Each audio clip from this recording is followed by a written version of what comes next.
This is Tom the historian now. Your statements about the state not being obligated to pay money into levies is really incorrect. And the history of that was that after 1980, when we had a couple of big floods in the Delta, the Corps of Engineers, this was before FEMA's time, took the position that we're not going to continue to respond to flood emergencies in the Delta because the state of California is not taking sufficient action to ensure that we're to prevent these floods from happening. So a deal was reached, which is the hazard mitigation thing that said the state will come in with a program, with a way bill program. We will try to at first bring these levies up to hazard mitigation to assist the locals in doing that. On our way, this was an interim standard, it's completely explicit in the statement, on our way to Public Law 8499. If the state had not obligated itself to do that at that time, they would have had no FEMA assistance on any of the subsequent floods. Now, if that isn't a commitment, I don't know what it is. You may not read it directly out of the statute, but that's the history of the situation. I have more to say, but I just wanted to interject. Well, and I was going to say, and then ultimately they ended up developing the Delta Subventions program to help the state, because frankly, the water contractors too were like, wow, we kept having these failures. They're like, we got to get serious about this. There are public values. That's why when you read the Delta Protection Act, it was very clear that that program was created because there was statewide values. And they're like, as a state, we need to contribute to that. So then you get to the question of, like I said, your title of your thing, of whether you're really doing risk reduction. And I guess that's all we're saying is the HMP really is not achieving that risk reduction. And in fact, we've been told by the feds that it doesn't, and it's not sufficient. So I really worry, do we set ourselves up, one, that FEMA's going to say, sorry, you're, as a state, you kind of reneging on the deal we think we had. It may not be the statute to the chair's satisfaction, but they think they might have a deal. I can't speak for them. So it just seems a little bit backtracking from that standpoint, and I do think, as Tom said, he was there. I mean, there were commitments and there's expectations from the feds. And plus, if we get to PL 8499, we also get the Army Corps helping in the actual flood fight itself as well. So there's that opportunity in addition to the reimbursement that we get. So I'll throw that out there. On the Mr. Chair, okay, just a question, Melinda. Melinda, just before you leave that, then, so if we were focusing on the first time I call here, which was the narrative language, I know there's some other components that all interrelate here, but the language that was proposed by staff as a modification, I guess, kind of a clarification modification to the previous language. Did you have any opinions on that as to what, from your perspective, and or I guess what I pose this to Tom or Mike Machado, the language as to what you might characterize? Again, if you don't have it right now, give some thought to that, because what staff has proposed is different than what was in the fifth draft or sixth draft, but it does, still that's, very. That's the underlined one, right? That you're talking right. About? Yeah. Maybe Dan, could you read? Yeah. All we're trying to do with this narrative is respond to a concern that somehow the language of the plan would interfere with the improvements of levees that folks might want to carry out beyond what the state was willing to fund. And so the language would say that efforts by landowners, reclamation districts, and other parties to use local resources to upgrade levees beyond standards that may be funded by the state are encouraged, and they're consistent with the state's goal of reducing delta flood risk. And the reason we use beyond those funded by the state goes back to this whole conversation about who's responsible and who pays for what, and liabilities tied to that. Is that rather than just saying that and specifying the levels of protection that to go to PL 8499, and again, in some areas if you can get the 100-year and or the 200-year protection. I mean, you usually cover all the bases here. Basically, rec districts have all of those components available to them with a higher level of costs and investments, obviously, but. Is there a reason why we're just so kind of beyond the standards? Is that just... Well, again, the plan makes has no policies or recommendations about what standards levies should be improved to. What we're trying, all the policies and recommendations of the plan are about where the state should spend its money for levies. And so, and since I've been with the council and trying to recall plans, Eric's been here longer. Eric, you might fill me in here. Have we ever had a recommendation or policy within the plan about here's the standards to which levies ought to be improved, separate from the funding issue?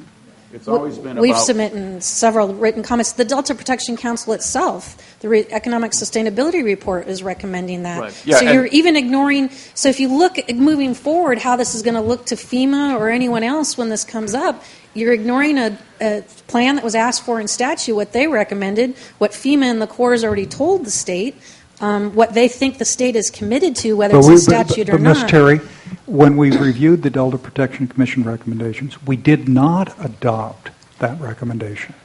Now, I know you didn't agree with our decision, but we didn't adopt it. We adopted a whole lot of their recommendations, but we didn't adopt that one. And instead, we propose we're going to do a study that will be completed by 2015. And I understand you want us to make decisions now in anticipation of that study. And Here's why it's important from our perspective, because when I look at this underlying language is, as you said, the study is going to be done in 2015. In the meantime, the state is sitting on bond money, and that is going to expire, I believe, in 2016. We need to get that money spent. We have, a lot of the districts, like I said, depending on what their levies are, going to the PL 8499 is not only better, obviously for their district, but again, that gets to the statutory responsibilities of, trying to protect all the values and the resources in the Delta if seepage is really their issue and the standard that they need to go to. When I look at this wording, the priorities shown in the following are meant to guide the budget and funding strategies. For example, projects that fall in the second or third categories may receive funds in a year when some projects in the first category may not be fully funded. So somebody can correct me, but the way I read that is then I go to the table. So all the urbanizing and the water conveyance and some channel margin habitat, if they soak up all the money, if you will, then there's really nothing left for those categories 2 and 3 potentially, I guess. And that doesn't sound co-equal, number one, to me. well, So I'm a little but Ms. confused Terry, by that, are the areas you're worried about currently eligible for state discretionary fund? Yeah. Well, if they are, Joe, are we changing policy? I believe what we're doing is consistent with what DWR is recommending, and when we met with them, they felt that the language that we have here works for them, allows them the flexibility to let people continue to work on both urban and non-urban levies. The way funding is, you have one pot of money that's appropriated to deal with the subventions and special projects that would not be the urban levies, and you have another pot of money that's allocated for the urban levies, so you would be able to continue to do both. And they believe that this policy works. We have met with them about it, and I think they believe that it will not have significant impact, except to say that people should show benefits when they're proposing projects, and I think I think we do that when we submit and we do the guidelines. And with all due respect to DWR, our association and other rec districts have had the disagreement with DWR over what they've come. You've probably read the letter that MBK and KSN engineers sent to Director Cowan, and the response back when they said, look, all we're saying, okay, can you then justify from an engineering standpoint? When you read Director Cowan's letter, there's no engineering thing that he responds back with. It's still, well, we want to make sure we get federal reimbursement. Well, that's nice, but that's not anything to do with, again, risk reduction for actually addressing through a state funding plan of how to start reducing down those risks for the Delta. So, Don. Yeah, Melinda, just hold a thought for a second, because one of the things on the chart that I think really needs zeroing in on, because it goes to the points I think Melinda, but a whole lot of other folks have raised relative to not only risk reduction, but I think to the enduring nature of levies as a system. And when I see in the categories of benefit analysis on page 272, particularly the one that is very, very troubling, and you may hear from some other speakers this morning, this is the one where you come in on second, and it says, protect small communities and critical infrastructure of statewide importance located outside of urban areas to a level consistent with HMP at a minimum. And I appreciate the qualification at a minimum, but if you really go back to what was talked about here, and I think that the reference that both Tom and Melinda made in their testimonies over the last few minutes, is that was an interim standard to give you some free board for wash. It was, and to think that that's what we're going to put in the chart, why wouldn't we say at a minimum and use the PL 8499 at least for the small communities and the critical infrastructure? Now, that may jump to some of the conversations certainly the chairs put forward relative to liability, but if you're looking at a minimum, that ought to be the goal. Now, you're not going to get there overnight, but it would seem to me from the standpoint of small communities and critical infrastructure of statewide importance, using that nomenclature, that's where you ought to have PL 8499. I mean, coming back from the Commission's discussion on this, the studies that we've done with the Economic Sustainability Plan, that I acknowledge I didn't get incorporated from the standpoint of staff recommendation or the Council's adoption, which we haven't finally adopted this plan, but I just think that chart, I mean, that to me is almost regressive in that if in fact that's what we're going to argue is from the standpoint of priority of money, when everything else points in clearly a different direction for protection of infrastructure, of agriculture, the system integrity, that you ought to at least in that tier have PL 8499, I would think. And one of the outcomes of that would be that there wouldn't be enough money to get most levies to the HMP standard. You got to remember, most of the Delta now, we know from the Department of Water Resources studies, most lands in the Delta are not protected to the HMP standard. Should there be a flood, we would be ineligible for FEMA's reimbursement to recover those damages and to recover the state's cost for the flood fight. We would be too if there's seepage. Let me finish, failure. Please. And it's that reimbursement that helps create the resiliency. I've been through, a half dozen 100-year floods on the Mississippi River and back here. And there's always damage. And what makes it possible to come back and to continue to operate, whether it's farming or residing or operating a business in the flood-prone area, is the assistance you get from the federal government after a flood. So, yeah, we think it's really important that we put a big priority on helping every part of the Delta attain that HMP standard so that we've got that resilience. It's our insurance policy, and we need to have it. But it doesn't. And if we can get beyond that, and it can be justified, and that's all this says, you've got to justify the benefits. And if we were to spend that money, getting everybody to, half the people to PL 8499 in the first round, we wouldn't have enough money left. Here's where we're at.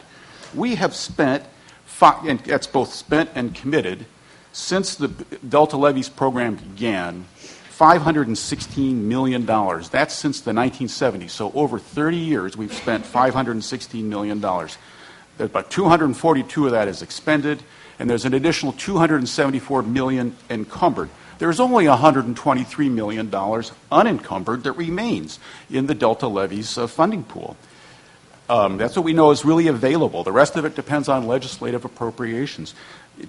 If we looked at the typical costs of upgrading levees, and let's use the East Bay mud improvements that were through the council recently, or look at the estimates that were used in the Delta Protection Commission's ESP, they suggest that representative costs are $1.5 million to $2 million a mile, and so it would cost us about $585 or $650 million to bring all the Delta levies that we're aware of that are below the PL 8499 standard up to that. We've only got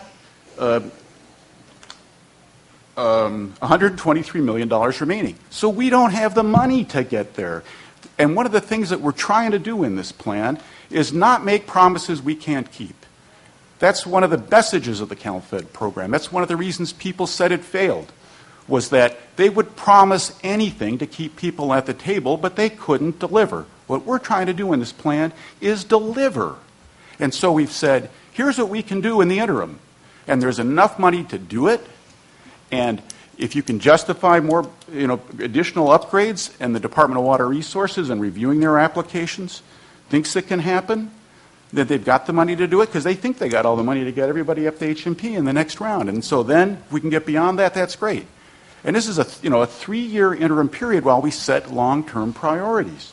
So nobody's saying, hey, we should condemn the Delta to having levees, that aren't at an optimal standard. We'd all love to get to the BL 8499 standard, because then we'd get an even better insurance policy, because the Corps will come in and help us rebuild them after a flood. But to suggest that we should make a promise that we don't have any hope of meeting, I don't see the value of that. And that's what we've tried to avoid doing with this policy, and that's why the Department of Water Resources has supported it. I think what our Delta engineers have argued in our districts is that there's really two flaws with what you've just said, however.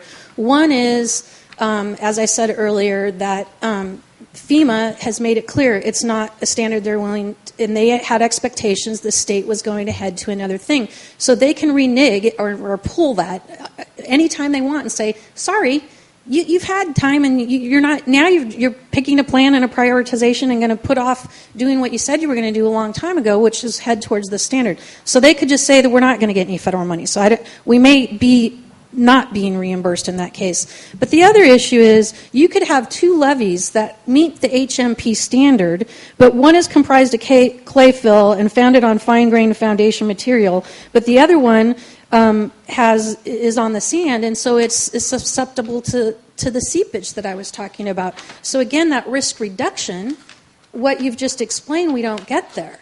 And I think that the state does a good job through its program, the grant program that we already do, to really look at those values and look at the project itself and make the determinations. But this is also setting it up in a way that it looks like it puts it at the lowest priority. The way I read at least the chart on this option 1 and 2 thing is, you've got the 3 items that go horizontally all get first priority, and if there's money left over, then maybe the lines in 2 and 3 get money. Well, third is, protect the working landscapes and the Delta Levee Subventions Program. If you go to option 2, PL 84 is number 4, which isn't even mentioned as getting any money.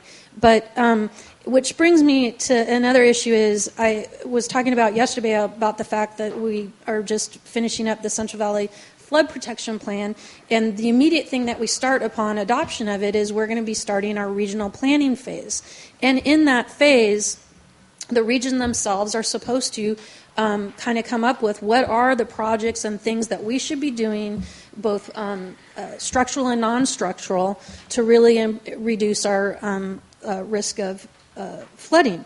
And so that's going to happen, and so you'll have the benefit of those regions really doing that hard work as well. But in the meantime, to set something up, like I said, while we have Prop 1E and Prop 84 money, to really make it seem like we somehow aren't building the same standard that we promised the federal government we were going to in that sense. And I'm just not understanding it. But I do, like I said, have some issues with it. Doesn't seem co-equal the way we've set up. Okay, tier 1, you get the money, and you get all the money possibly, and there might not be any left over for the others, and that just doesn't somehow seem co-equal of being able to achieve all your objectives of the conveyance, the habitat, okay. and the... Thank you, Ms. Terry. Mr. Zuckerman, excuse me.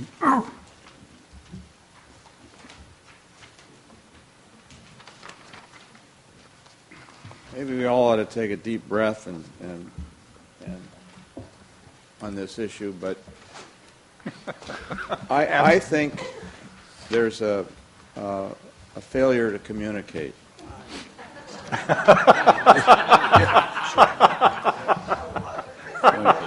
And I was lying in bed this morning thinking about it, and I was thinking of a way of trying to explain to you in a more understandable methodology what it is that where our difference of opinion is. And so I chose a very simple subject, which I thought would provide a good analogy. It's called Obamacare. But in many respects, what we're talking about here is very similar to a health issue. And I'm sorry that Hank isn't here because That's kind of his area, and I'm sure he could contribute to this discussion. But if you want to think about it for a moment, what the HMP standard really is, it's a major medical policy. What it basically says is that if we get really sick, really desperate, somebody's going to come in with a pile of money and pay for some of our problems. One of the issues is that insurance company that's writing that policy may not be AAA rated at this point for the reasons that Melinda was talking about and federal financial problems. And it may be more of the Madoff insurance company at this point. That's the federal government you're talking about. You're going to be telling us who are the equivalent levy standard people to Madoff and all these other people, right? So what is this something that we should just rely upon?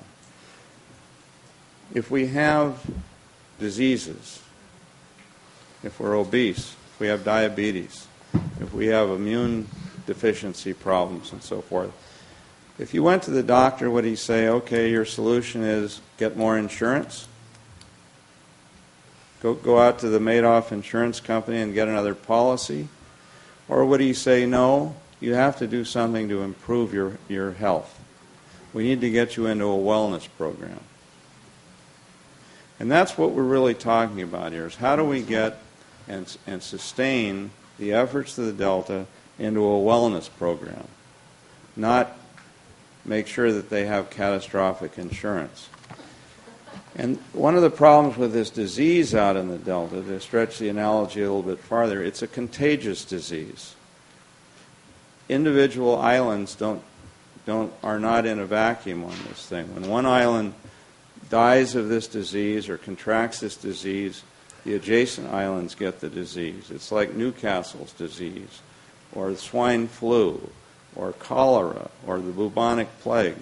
So that we need to address the thing on a system-wide basis in order to make everything work.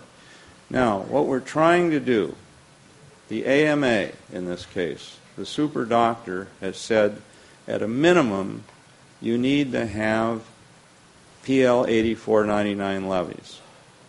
That was adopted by the federal government. It was adopted by the state government. It was adopted by every reclamation district that I'm aware of in the Delta. We're all working towards that end. And what we don't want to have happen here, and you've made a lot of movement positively on this thing, is we don't want to get into a situation where we go back to say, just rely upon your catastrophic, your major medical insurance. Abandon this wellness program that we're doing, which is, for the last 20 years we've been doing this. We've had no floods.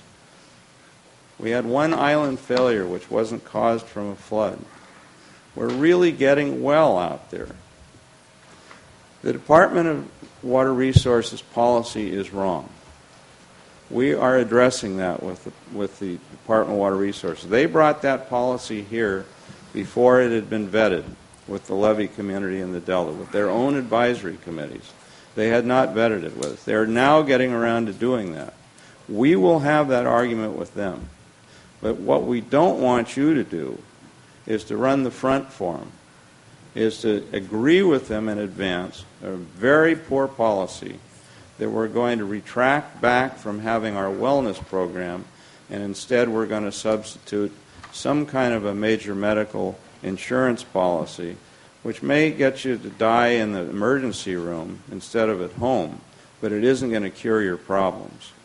Now, if that's not simple enough for people to understand, then I apologize for taking your time on it. The other thing I wanted to say is, I don't know this language that's written in here about Attachment 4 being Tom Zuckerman's language. I don't know where that came from. That's not my language. It was actually extracted from, I believe it was an email that Joe had saved that you had sent him, and we used that language. Well, no good deed goes unpunished. The only language I've ever given Joe The only language I ever gave Joe was efforts by local reclamation districts to achieve PL 8499 standards or better should be deemed consistent with the Delta plan. That's the only language I ever gave him. There was a little bit of a tag in on that, an exception for reclamation districts that are entered into flood easements. And the way to refine that might be that the exception should be except those areas which are officially designated floodways. Your language was slightly different, but that was the intent. But that was the language. Essentially the language. But I didn't give him this chart. We know that. No. We didn't suggest that. That's not what it's associated with. Well, it says additional proposed changes to the policy language are produced in attachment 4. Maybe I misread this. Which is proposed by Tom Zuckerman. I mean, that's just not the case. I agree. Okay, let's delete Tom Zuckerman from the matrix, the name Tom Zuckerman from the matrix, but leave the vital attorney and advocate Tom Zuckerman to participate in the meeting. And all you have to do is the language that I just gave you is not stand in the way, not be the foil for the Department of Water Resources, because it's a half-baked policy. I don't mean that it's crazy, but it's half-baked at this point. And make the statement that we need to keep the Delta on progress for getting well. That's all. Thank you. Mr. Chair, before he leaves, because that, again, simplification is something we've kind of striven for, strive for in boiling this down. I guess I would just ask, because I was asking earlier about the language that was provided, clarification. If we were to substitute what has been offered here by staff, substitute what Tom has offered, and or any modification that would make it any more clear, because we talk about efforts by landowners, reclamation districts, and other parties to use local resources to upgrade levees beyond those standards that may be funded by the state are encouraged and consistent with the state's goal of reducing Delta flood risk. What if we substituted efforts to upgrade levees to the 8499 are not inconsistent with Delta plan? I mean, that is exactly the language Tom initially proposed to me, and I told him at the time there would have to be two exceptions. He'd have to say, but that does not imply that the state should fund those efforts to upgrade, and it also does not exempt those projects from other parts of the Delta plan deal that may, where they must be consistent. So, for example, ecosystem restoration, those kinds of policies that are in place. And the concern with writing the language, we thought this other version that we have said essentially the same thing as what Tom said. Obviously, it's not as clear to Tom anyway, and maybe to some other people as his language was. And so staff had tried to modify that language and write it in a way that said, sure, people can upgrade their levees to PL 84 or any other standard, so they broadened it from that, but that doesn't imply that the state is going to fund them, and it doesn't exempt them from covered actions that may be required under the Delta plan. Okay, because and I appreciate the communication you had, but I didn't hear him say that it would make them, would exempt them from being a covered action if that were deemed to be the case in some other aspect of the plan. I just heard you say efforts would be consistent with it. He didn't even speak to funding. Now, people might presume or assume. I mean, that's part of the conversation that goes on all the time. But and I have very paranoid staff. We don't want you we don't want you to encourage or discourage the state from funding levies up to PL 8499. As a practical matter, they're doing lots of it now. Yeah. And certainly we can hear today how CalFed's endorsement of the PL 8499 is being interpreted as, the state made a commitment that they would bring us all up to PL 8499. So I think we want to be careful about the kind of language we're using, and that's what we've tried to do by making clear that local efforts to improve levees with their own resources beyond the standards that the state's willing to pay for are certainly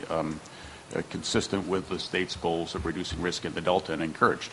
And I don't have a problem with that language. It's the stuff that you attributed, these charts and stuff, to me that I really have the problem with. I think a neutral statement on improving levies, whether it's the state is obligated or not obligated, is not necessary. Just that's the goal that we're headed towards. Well, saying that's the goal is not neutral, and our obligation is to recommend priorities for funding, and that's why the policy is saying, here's our recommended priorities. The law says we're supposed to do that, and to just take a pass on that, we can do that. We actually tried to, but the council said, no, you need to have some interim priorities here. We were trying to avoid the staff that. I repeat myself now. The federal government has said this is our goal. The state government has said this is our goal in CalFed. And the reclamation districts have all said this is our goal. Just don't back away from it. That's all we're saying. Tom, years ago, when this process started, I reminded you that I kept being referred. You may have given me the reference to a speech Franklin Roosevelt once made during the Depression when he was president, kind of promising to save the Delta from flooding. And that turned out to be the promise that we all used when we demanded federal money. And mean-spirited federal officials said a speech by a politician is not the same thing as a legally enforceable policy. And I don't think advisory studies that are not regulatory, I do not think that commissions or others automatically, if you pile one on top of each other, becomes a legally enforceable promise or should. PL 84 is the Delta-specific levy standard that was adopted by the Corps of Engineers. We're not talking about President Roosevelt's speech here. Well, then fine. We can say we certainly encourage the federal government to spend all of its money to maintain whatever promises it's made. This is for the state of California. We were asked to do state investment policy. They didn't make a promise to spend money. They set a standard. The state of California set a standard for Delta levies in CalFed. It was adopted as the standard for the non-project agricultural levies in the Delta. Yeah. Every reclamation district that I'm aware of is working towards that goal. Great. What's wrong with that? Don't get in the way. Why? Okay. All right. Okay. Yes.